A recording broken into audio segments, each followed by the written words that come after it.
Alors bonjour, c'est Dominique. Alors on passe à le deuxième tuto. Alors là, on va fabriquer une interaction.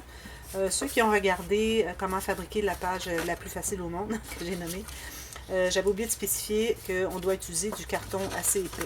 Je l'ai écrit dans la boîte de description, sous la vidéo de ce tuto. Je voudrais juste spécifier, toujours regarder la boîte de description, voir s'il n'y a pas des petites choses que j'ajoute ou des corrections que je fais sur la vidéo, parce que je ne reprends pas les vidéos une fois que je les ai faites. Si je m'aperçois quelque chose qui manque ou qui n'est pas correct, alors je rectifie à ce moment-là.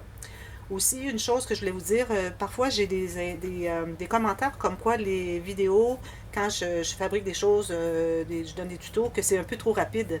Alors vous allez avec la petite roulette d'enclé qui est juste ici dessous.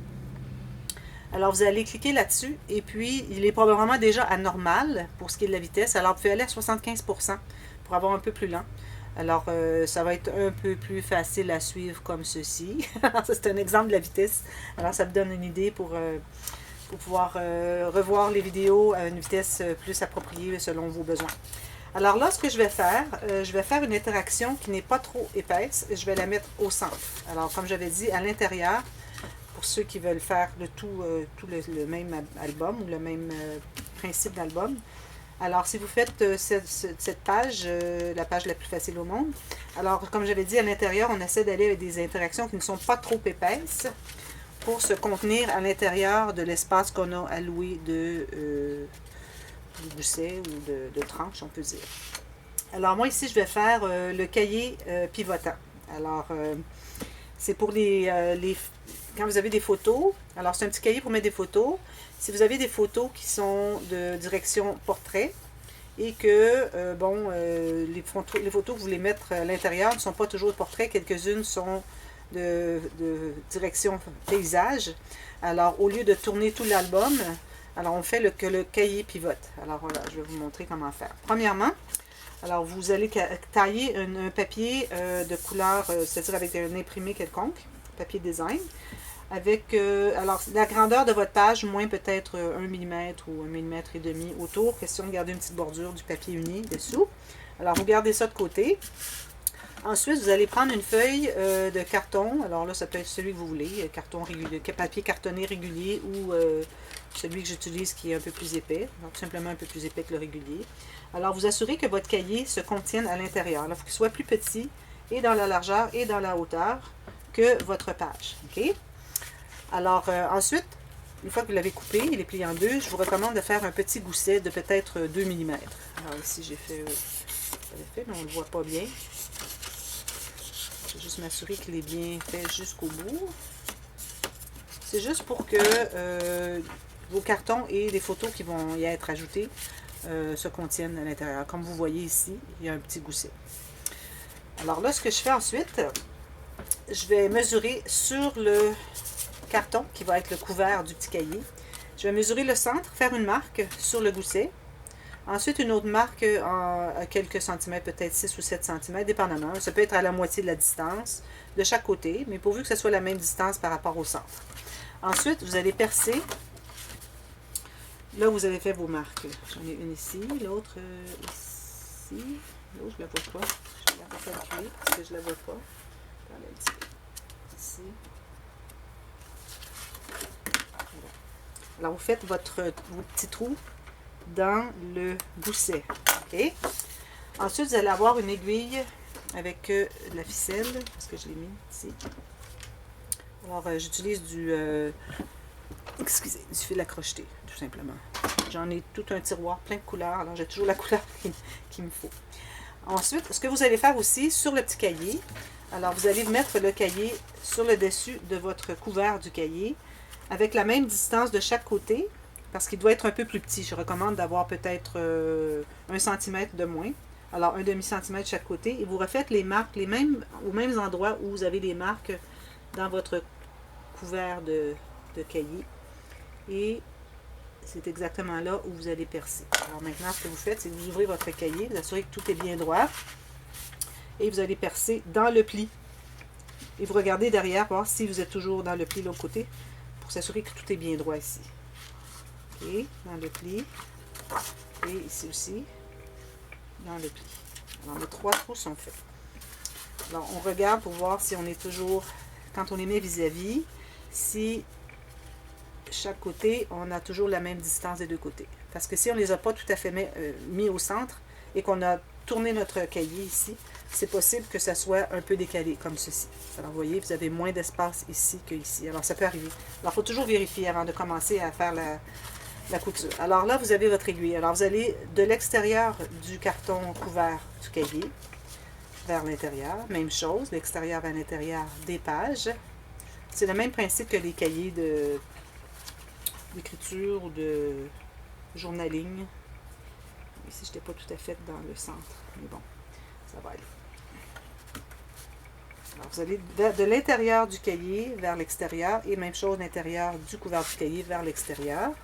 Vous gardez une longueur raisonnable ici. Ensuite, faites la même chose de l'extérieur vers l'intérieur du couvert et du cahier.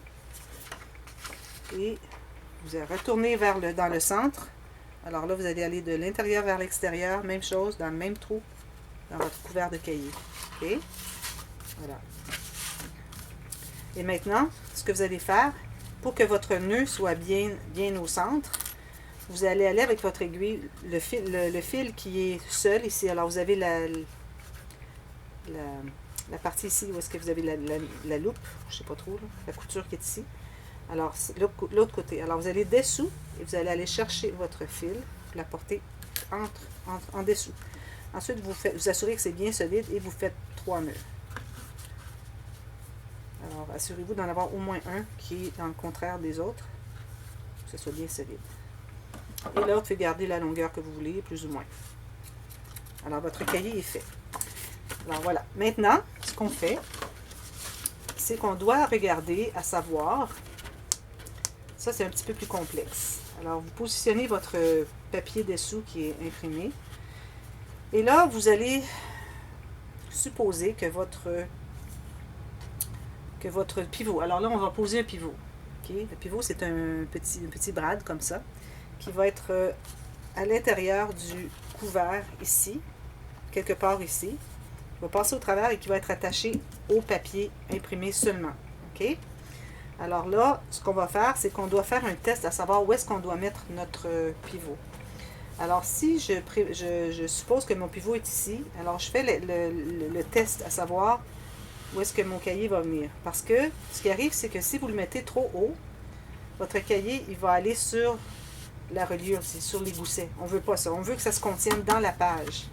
Alors, on doit se mettre quand même assez bas et assez au centre ici. Vous voyez, mon cahier, il est parfait comme ceci. Alors, ça veut dire que moi, je vais mettre mon pivot ici. Alors, je vais aller marquer dessous. Je vais ouvrir les pages. Comme ceci. Alors, si je le centre bien avec mon papier, bien installé à son endroit, alors j'ai ici ce qui va être ici. Alors, on peut faire le test comme ça aussi. Vous voyez, ça fonctionne bien et mon cahier ne se trouve pas à aller sur l'autre page. Il se contient sur la page. Alors, c'est ici qu'on va faire le pivot. Installer le pivot. Alors, je vais faire un petit trou ici. Et je vais faire la même chose. Je vais peut-être le marquer avec mon crayon de plomb.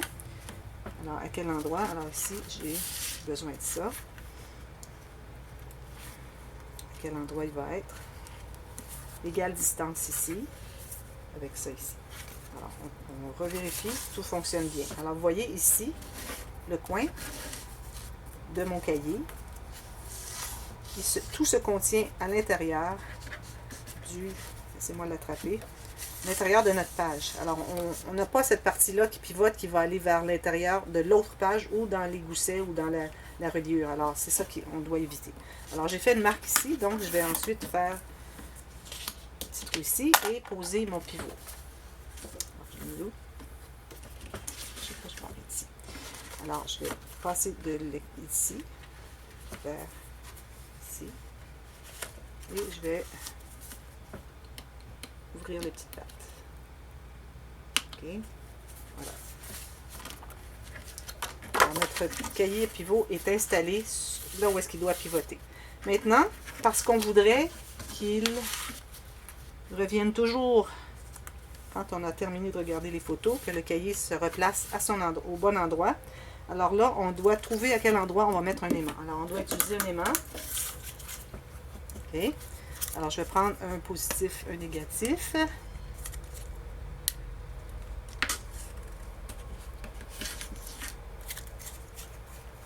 Alors, ce sont les aimants. J'ai fait une vidéo dernièrement, mais c'était en anglais, je crois. Alors, les aimants qui sont... J'utilise les Basic Gray. Alors, on va le mettre là, ça peut être n'importe où. Mais moi, je vais le mettre ici. Juste dessous ici. OK. Et là, je vais peler l'autre partie. Parce que là, j'ai les deux ensemble. Et avant de le coller, je m'assure que je suis bien centré ici, bien égal ici. Et en haut aussi. Et je vais appuyer. Alors là, on a notre cahier.